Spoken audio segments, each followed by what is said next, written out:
A federal study finds pollution from a chemical plant in St. John the Baptist Parish causes the highest cancer risk from breathing the air in America. But the company disputes that. Tonight, investigative reporter David Hammer questions the plant manager, shows the actual cancer data, and tells the toxic truth. Radiation was the worst. You know, the chemo was all right, but the radiation was real bad. Kerry Henry is about to head back to the doctor following 3 years of treatment for esophageal cancer. You can't eat because it's going to burn you coming down because the radiation, you know, just like a microwave, you know. Henry was a supervisor at a Marathon oil refinery until his cancer forced him to retire. But he doesn't blame his old employer for making him sick. He blames the DuPont Denka chemical plant a few blocks from his house for poisoning him and many others in St. John the Baptist Parish.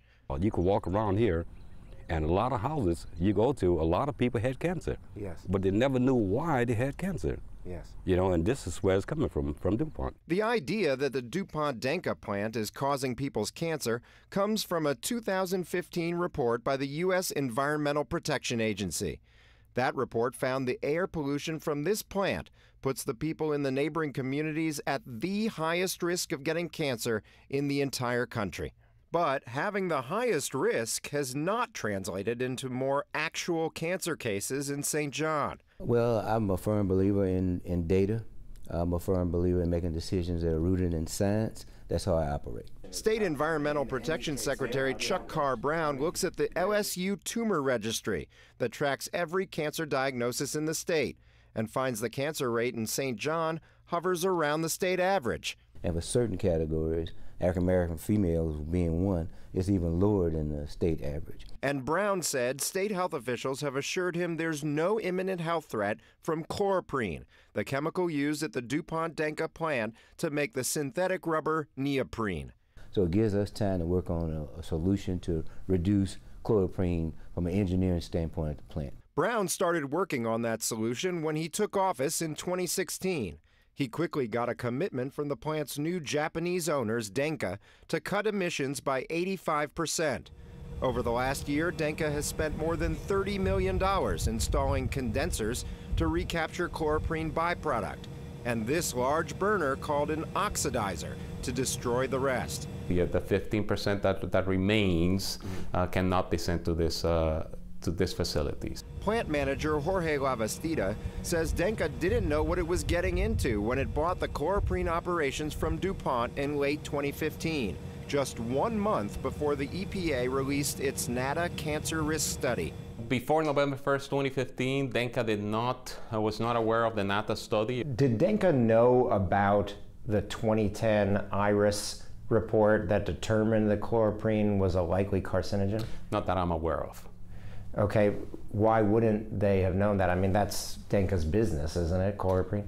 Denka Performance Elastomer is owned by 2 Japanese companies that came recently to the States. Lavastida says the EPA used tests on rats and mice to determine chloroprene's cancer risk for humans, and it's way off. They applied the data they got from the mice directly to humans, and there are models that can actually do that better. Instead of setting a limit of 0.2 micrograms of chloroprene per cubic meter of air, Denka argues the safe concentration should be 156 times higher, 31.2 micrograms per cubic meter.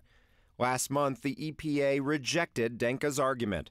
But Lavastida says Denka is still cooperating. How they feel. We may not share the science about it, but we understand the concerns. When EPA says something, the community is going to be concerned, and we're going to respond to that. Brown says he wants to see how much Denka can limit emissions before setting an enforceable statewide standard for chloroprene. There was never a doubt that the amount of chloroprene would have to be reduced. What that number ultimately ends up being, we don't know that just yet. But Henry thinks the state is just stalling. The state of Louisiana, DEQ, says, well, there are no standards for chloroprene because it's so new that they realize now that it has this impact or this risk. Okay, but was it new in Kentucky?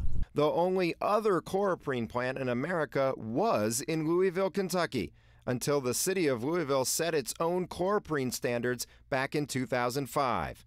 By 2008, the Louisville plant was closed.